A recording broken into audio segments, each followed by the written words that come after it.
I'm Christine Milne, and an object close to my heart is a pair of butter pats. Wooden, old, uneven, but they take me straight back to my childhood in the kitchen on a dairy farm at Wesley Vale in the 1950s.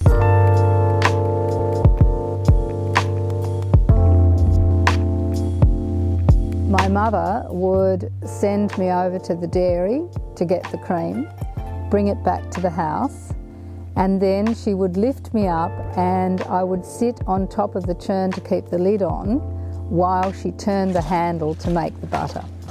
Once the butter was made, it was turned out onto a board, and then she would take the butter pats and shape the butter so that you had your rectangles.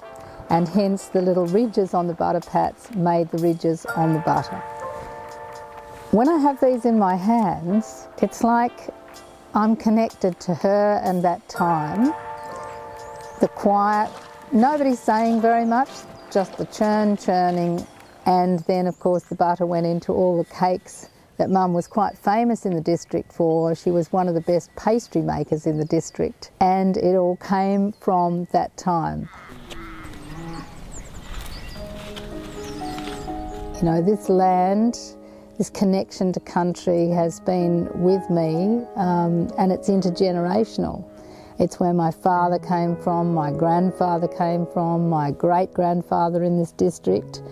It's where my mother's family came from, my father's family, and it's where I'm from.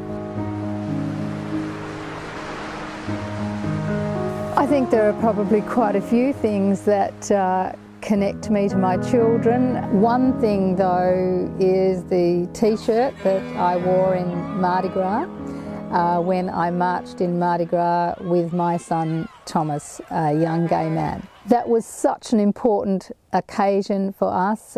We were of course celebrating the fact that years before my private member's bill had achieved gay law reform in Tasmania, and we were campaigning for marriage equality.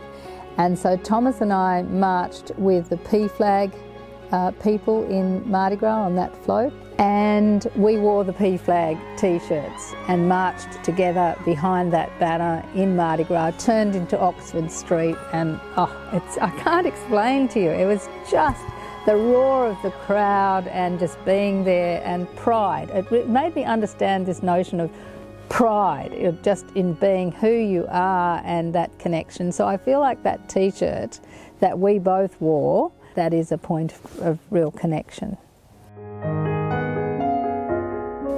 Most of the objects that I've kept and really value and are so important to me have absolutely no monetary value, but they're priceless to me. When you see an object, when you touch it, when you feel it, it tends to take you back and put you in the place that you were. And I have these butter pats now in my kitchen drawer in Hobart. I will never make butter, but when I open the kitchen drawer to get out other things and see them there, I always think of my mother.